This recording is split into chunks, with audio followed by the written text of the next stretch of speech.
મિત્રો આજે આપણે વાત કરવી છે જોઈન્ટ્સની. જોઈન્ટ્સ એટલે કે કોઈ બી બે વસ્તુને જોડતું એક માધ્યમ. એ કોન્ક્રીટને પણ આપણે જોડવા માટે અમુક એક જોઈન્ટ્સ યુઝ કરીએ છીએ, તો એના વિશે આપણે આજે ચર્ચા કરવી છે. તો જોઈન્ટ્સના ટોટલ આપણે 3 પ્રકારના જોઈન્ટ્સ આપણે યુઝ કરીએ છીએ કોન્ક્રીટમાં. એક કન્સ્ટ્રક્શન જોઈન્ટ, બીજું એક્સપાન્શન જોઈન્ટ અને ત્રીજું કોન્ટ્રાક્શન જોઈન્ટ. હવે આજના લેક્ચરમાં આપણે એક એક જોઈન્ટને ડિટેલ સમજવા છે. તો પહેલું કન્સ્ટ્રક્શન જોઈન્ટ. હવે કન્સ્ટ્રક્શન જોઈન્ટ એટલે શું? એક ક્વેશ્ચન થાય તો કે કન્સ્ટ્રક્શન જોઈન્ટ કઈ જગ્યાએ યુઝ થાય? તો કોઈ બી એક જોઈન્ટ હોય તો એને યુઝ કરવા માટેનું એક પર્પઝ હશે. તો કે આ જોઈન્ટનો મેઇન પર્પઝ એટલો છે કે કન્સ્ટ્રક્શન દરમિયાન, હવે ઘણી વખત આપણે જોયું હશે કે રોડ પેમેન્ટ એટલે કે રોડ સરફેસનું કામ ચાલતું હોય, એરફિલ્ડ પેમેન્ટ ચાલતું હોય, ફેક્ટરીનો ફ્લોર એટલે કે સ્લેબ ભરવાનું કામ ચાલતું હોય, રહેઠાણના મકાનની છત એટલે કે આપણા રેસિડેન્શિયલ બિલ્ડિંગની સ્લેબનું વર્ક ચાલતું હોય. તો કે આવી જગ્યાએ ઘણી વખત એવું બની શકે કે એક દિવસમાં કોન્ક્રીટિંગ કરવું શક્ય નથી. તો એવી જગ્યાએ શું થાય છે કે આગલા દિવસનો કોન્ક્રીટ અને પછીના બીજા દિવસે આવીને ત્યાંથી આગળનું આપણે કોન્ક્રીટિંગ કરતા હોઈએ. પણ જૂના કોન્ક્રીટ અને નવા કોન્ક્રીટ વચ્ચે એક માધ્યમ, એક જોઈન્ટ્સ આપવામાં આવે છે. આવા જોઈન્ટને શું કહે છે? કન્સ્ટ્રક્શન જોઈન્ટ્સ કહે છે. આમ તો કન્સ્ટ્રક્શન જોઈન્ટ એ એક ટેમ્પરરી જોઈન્ટ છે. ક્લિયર? તો કે કન્સ્ટ્રક્શન જોઈન્ટ વિશે આપણે અમુક મુદ્દાઓ લઈએ. Construction joints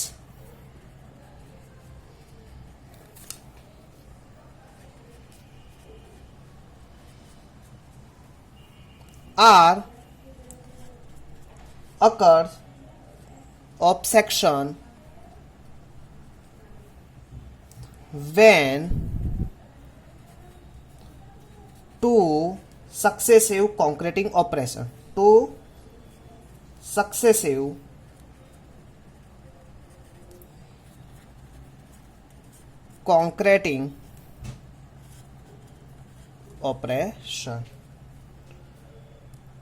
occur after an interval. હવે શું કહે છે? કન્સ્ટ્રક્શન જોઈન્ટ્સ, હમણાં જ મેં વાત કરી, construction joints are occur of section when two successive concreting operation after an interval. એટલે કે ઇન્ટરવલ, એક બે ઇન્ટરવલ. હવે ઘણી વખત જોયું હશે કે પિક્ચર સ્ટાર્ટ થાય અને ફિલ્મ પૂરી થાય, એની વચ્ચે એક ઇન્ટરવલ પડે છે. ધેટ્સ ઇન્ટરવલને બાંધવા માટે શું કરીએ છીએ આપણે? બે પિક્ચરને એક લઈ રાખવા માટે વચ્ચે આપણે ઇન્ટરવલ મૂકીએ છીએ. એવી જ રીતે જૂના કોન્ક્રીટ અને નવા કોન્ક્રીટની વચ્ચે, બંને વચ્ચે સંબંધિતતા અને કન્સિસ્ટન્સી અથવા તો બોન્ડિંગ જળવાઈ રહે એની માટે આપણે એક જોઈન્ટ્સ મૂકીએ છીએ. That is called construction joint. હવે ઘણી વખત not possible to complete concreting in one operation. હમણાં જ આપણે વાત કરી, the cross section at which old concrete is placed in a previous operation has already hardened and fresh concrete in next operation is being placed from the construction joint. એટલે કે main point જ છે કે by suppose તમને સમજીએ કે એક દિવસ, હવે બાય આપણે સમજીએ કે હવે આ એક હું અત્યારે એક કોન્ક્રીટિંગ લેયર લઈ લઉં. હવે આ કોન્ક્રીટિંગ લેયર આપણે પહેલા દિવસે પૂરું કર્યું હશે. ક્લિયર? હવે મારે બીજા દિવસે મારે ટોટલ આટલું કોન્ક્રીટિંગ કરવું છે. તો પહેલા દિવસે મારું આટલું કોન્ક્રીટિંગ થયું. હવે બીજા દિવસે સવારમાં આવીને મારે આ કોન્ક્રીટિંગ કરવું છે. પણ ત્યાં સુધીમાં આ બાજુનો જે ભાગનું કોન્ક્રીટિંગ હશે એ કેવું થઈ ગયું હશે? હાર્ડન થઈ ગયું હશે, અથવા તો ફિક્સ થઈ ગયું હશે, હાર્ડન થઈ ગયું. તો એની વચ્ચે, આ જે ભાગની વચ્ચે શું કરીએ છીએ આપણે? એક લેયર બનાવીએ. તો કે આ જે લેયર છે એને કહેવાય કન્સ્ટ્રક્શન જોઈન્ટ. ક્લિયર? ફરીથી એક વખત કે બાય સપોઝ પહેલા દિવસે મારે આટલું ધાબુ, ટોટલ મારે આટલું આખું ભરવું છે સ્લેબ. પણ બાય ઘણી વખત કન્ડિશનને લીધે હું આટલું જ ધાબુ આપણે ભરી શક્યા એક દિવસે. સ્લેબ આપણે આટલો ભરી શક્યા કોન્ક્રીટિંગનો. તો પહેલા દિવસે અહીંયા સુધી મારો સ્લેબ કમ્પ્લીટ થયો. હવે બીજા દિવસે જ્યારે સવારમાં આવીને ત્યારે અહીંયાથી મારે આગળ કરવું છે. પણ ત્યાં સુધીમાં આ બાજુનો જે સ્લેબ હશે કેવો થઈ ગયો હશે? હાર્ડન સ્ટેટ એટલે કે સેટિંગ થઈ ગયો હશે. તો એવી જ રીતે આ બાજુના ફ્રેશ કોન્ક્રીટ અને હાર્ડન કોન્ક્રીટ વચ્ચે એક જોઈન્ટ પ્રોવાઈડ કરવામાં આવે. આ જોઈન્ટને શું કહેવાય છે? Construction joint. ક્લિયર? તો ફરીથી એક વખત કન્સ્ટ્રક્શન જોઈન્ટ્સ ક્યાં પ્રોવાઈડ કરવામાં આવે? તો કે મોટા કોન્ક્રીટના મેમ્બરો અથવા તો રોડ સપાટી છે, સ્લેબ છે, કે જ્યાં એક સાથે કોન્ક્રીટ કરવું ઘણી વખત એવું બને શક્ય નથી હોતું. તો કે આવા કામમાં કોન્ક્રીટની વચ્ચે એક જોઈન્ટ્સ આપવામાં આવે કે જેને શું કહેવાય? કન્સ્ટ્રક્શન જોઈન્ટ કહે છે. ક્લિયર? હવે બીજું, કન્સ્ટ્રક્શન જોઈન્ટ ઘણી વખત, આ તો આપણે અત્યારે સિમ્પલ જોઈન્ટ આપ્યું, ઘણી વખત એવું કરે છે કે લોકો ડોવેલ પ્રોવાઈડ કરે. ડોવેલ એટલે કે વર્ટિકલ બાર. ડોવેલ બાર પ્રોવાઈડ કરે છે. તો કે આ એક સ્ટીલનો બાર પ્રોવાઈડ કરે બે જોઈન્ટ વચ્ચે.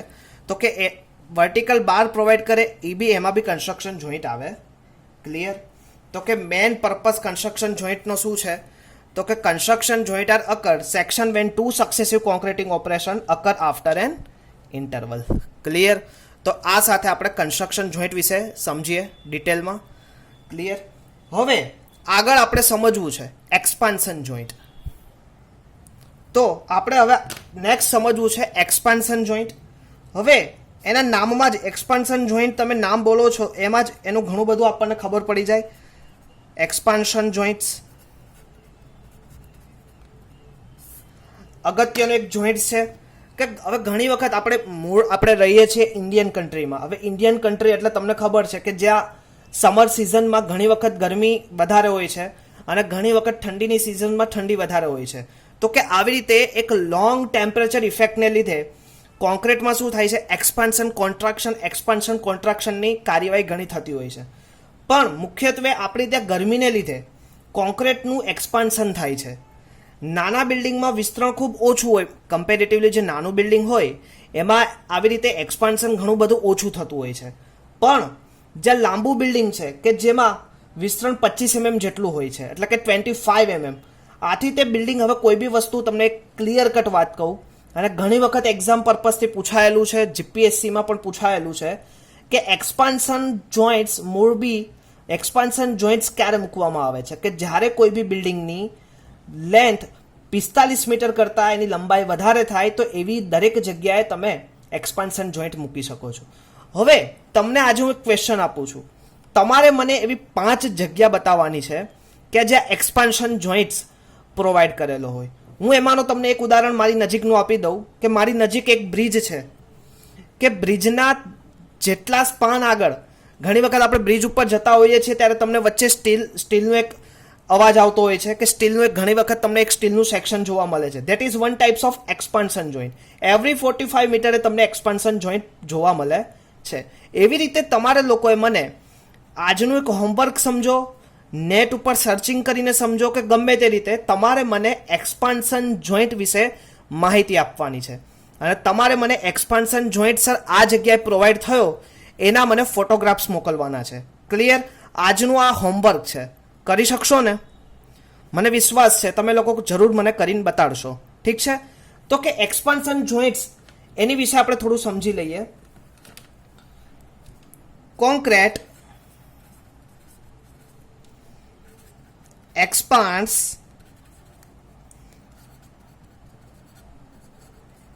slightly when the temperature rises. હમણાં જ કીધું તો કોન્ક્રીટ એક્સપાન્ડ્સ એટલે કે શું થાય? વિસ્તૃત થશે. એક્સપાન્ડ્સનું ગુજરાતી આપણે કહી શકીએ વિસ્તરણ, એટલે કે જુદું પડશે. તો concrete expand slightly when temperature is rises. હવે ઘણી વખત concrete shrinks upon drying and expands upon subsequent wetting. Provision must be made to cater the volume changes by way of joints to relieve the stress produced. In case of small building, the magnitude of the expansion is less and therefore no joint is required, either floor or roof slab. But in case of long building,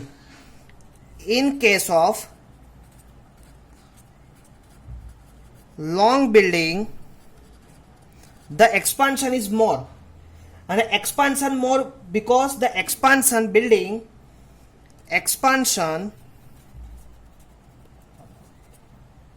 is very large, એટલે expansion કેવું થશે, વિસ્તરણ ઘણું વધારે થશે, large, and may be 25 mm. હવે ઘણી વખત એક્ઝામમાં પૂછાઈ શકે તો કે 25 mm કરતાં વધારે એક્સપાન્શન થતું હોય તો એવી જગ્યાએ તમે જલ્દી બીજું કોઈ એનો ઓપ્શન આપવો જરૂરી છે. તો એવી જગ્યાએ તો કે જ્યાં expansion is very large and may too much 25 mm, therefore building, હવે therefore building large longer than 45 meter, હવે જે બિલ્ડિંગની લેન્થ 45 મીટર કરતાં વધારે છે તેવી દરેક બિલ્ડિંગમાં 1 or more એક્સપાન્શન જોઈન્ટ્સ તમારે પ્રોવાઈડ કરવા પડે. તમારી જાણ માટે કહું, આપણી કોલેજ છે શ્રી સ્વામિનારાયણ પોલિટેકનિકમાં પણ એક એક્સપાન્શન જોઈન્ટ પ્રોવાઈડ કરેલો છે. હવે તમે જ્યારે પણ કોરોના મહામારી પછી જ્યારે બી કોલેજમાં આવો ત્યારે તમારે મને એક્સપાન્શન જોઈન્ટ્સ શોધી બતાડવાનો છે. બતાડશો ને શોધી? ઓકે, તો કે expansion joints, the concrete expand slightly when the temperature is rises. In case of long building, expansion is very larger and maybe 25 mm.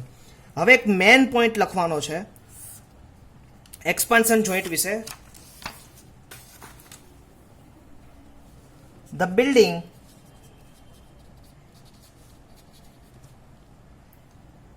longer than 45 meter are generally provide expansion joints. Clear? હવે તમને પૂછે કે expansion joints ક્યારે provide કરવું, તો કે જ્યારે બિલ્ડિંગમાં 45 મીટર કરતાં વધારે એની લેન્થમાં આવે તો દરેક 45 મીટર પછી તમારે એક્સપાન્શન જોઈન્ટ્સ પ્રોવાઈડ કરવું પડે. હવે હું તમને સમજાવું.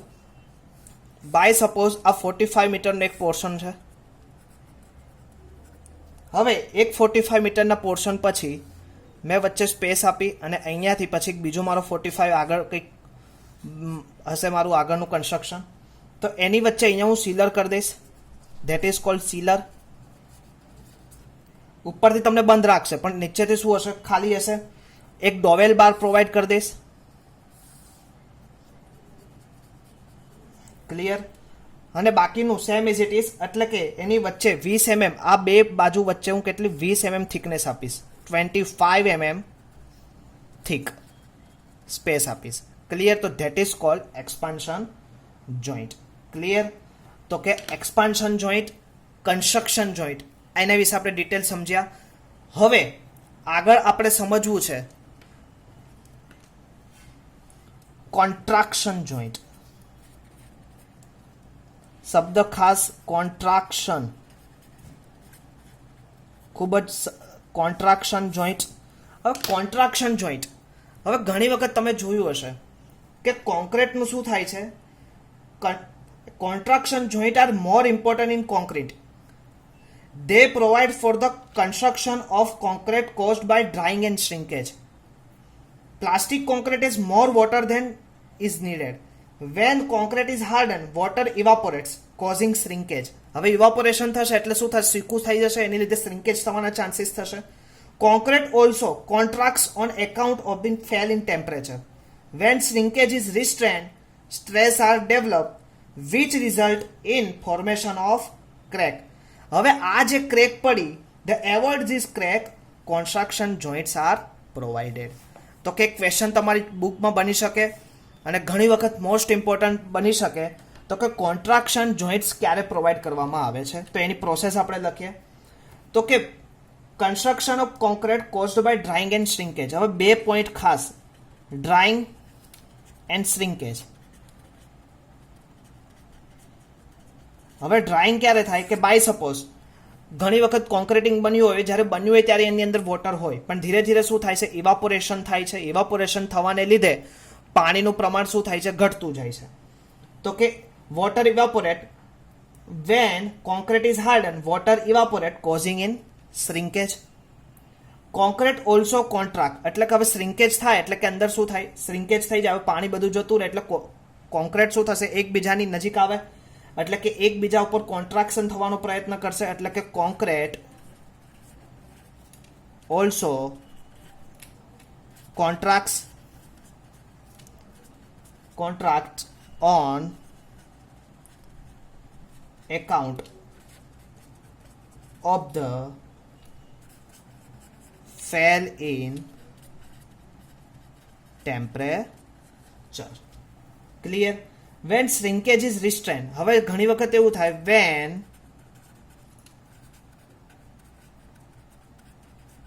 shrinkage is restrained, હવે શ્રિંકેજ રિસ્ટ્રેન થાય તો એની સામે એક સ્ટ્રેસ ડેવલપ થશે. શ્રિંકેજ is રિસ્ટ્રેન, stress R developed.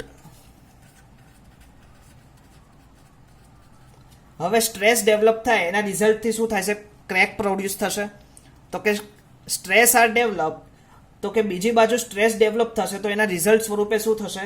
Formation of cracks. હવે ક્રેક્સ ફોર્મેશન થાય તો કે આ ક્રેક્સને તમારે એવોઇડ કરવા, કે એવોઇડ ધીસ ક્રેક્સ, આ ક્રેક્સને એવોઇડ કરવા, avoid this cracks to provide joints. To provide joints, કે આ જોઇન્ટ્સ એટલે કયું? Contraction joints. ક્લિયર? તો કે કોન્ટ્રાક્શન જોઇન્ટ ક્યારે પ્રોડ્યુસ થાય? કે ડ્રાઇંગ અને શ્રિંકેજ કન્ડિશન. હવે કે જ્યારે કોન્ક્રીટની અંદર વોટર, કોન્ક્રીટ હોય કે કોન્ક્રીટની અંદર બે પ્રકાર, એક તો વોટર એની અંદર એડ હોય ત્યારે કેવું હોય? Fresh concrete. હવે જેમ જેમ સમય જતો જાય, ઇવાપોરેશન થતું જાય, એમ કોન્ક્રીટ શું થતો જાય? સૂકો થતો જાય. હવે સૂકો કોન્ક્રીટની અંદર એકબીજા જોડે શું થશે? વેઇટ્સ એકબીજા જોડે કોન્ટ્રાક્ટ થવાનો પ્રયત્ન કરશે. આ કોન્ટ્રાક્ટને રિસ્ટ્રેન કરવા માટે એક સ્ટ્રેસ પેદા થશે. આ સ્ટ્રેસને કારણે શું થશે? ક્રેક ડેવલપ થશે. અને આ ક્રેકને રિસ્ટ્રેન કરવા અથવા કે આ ક્રેકને દૂર કરવા માટે તમારે એક જોઇન્ટ્સ પ્રોવાઈડ કરવું પડશે. આ જોઇન્ટ્સનું નામ શું છે? Contraction joints.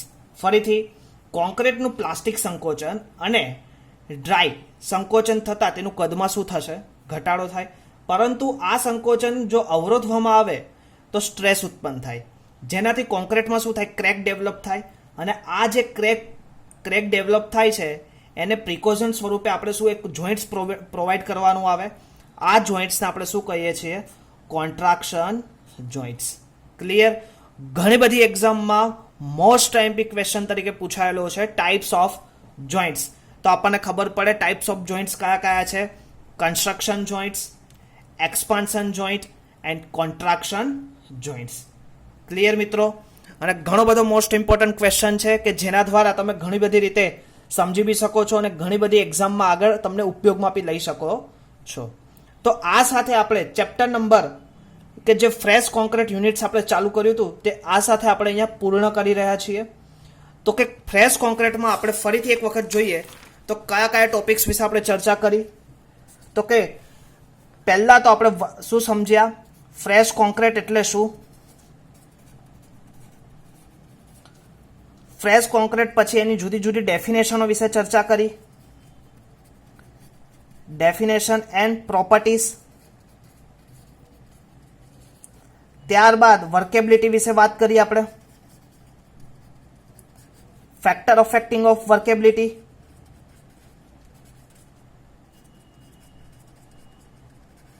Factor affecting of workability. વર્કેબિલિટીના ટેસ્ટ વિશે વાત કરી. Test performance. ત્યાર પછી કોઈ બી કોન્ક્રીટની કન્સિસ્ટન્સી જાળવવા માટે એના આપણે 4 ફેઝિસ ભણ્યા. ફેઝ ઓફ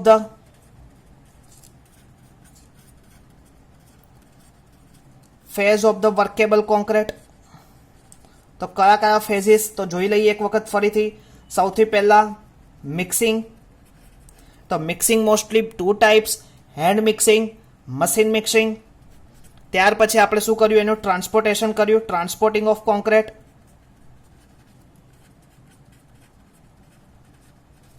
તો કે જુદી જુદી ક્રિયાઓ દ્વારા આપણે કોન્ક્રીટને ટ્રાન્સપોર્ટ કર્યું એટ અ પ્લેસ ઉપર. એના પછી પ્લેસિંગ ઓફ કોન્ક્રીટ.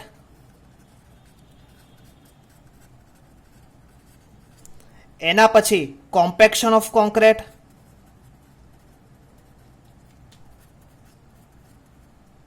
અને લાસ્ટ ક્યોરિંગ ઓફ કોન્ક્રીટ અને એની મેથડ્સ ભણ્યા એન્ડ મેથડ્સ.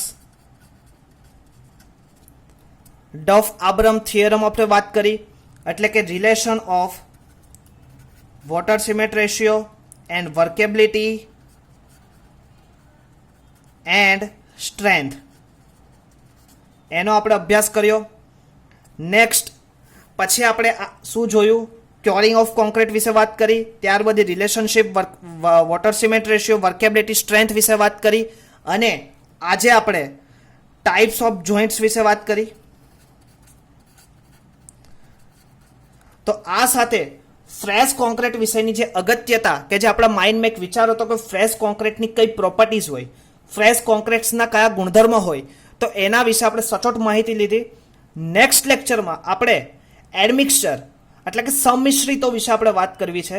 તો ફરીથી મિત્રો આપણે પછીના લેક્ચરમાં સાથે મળશું, અને ત્યાર પછી આગળ કોન્ક્રીટિંગ ટેકનોલોજીના જે માધ્યમમાં આપણે પોતાની એક લય મેળવવી છે કે જે પ્રેક્ટિકલી આપણે નોલેજ ગેઇન કરવું છે, તો એમાં આપણે આગળ વધતા એડમિક્સચર વિશે વાત કરશું. ત્યાં સુધી સર્વે મિત્રોને thank you all of you.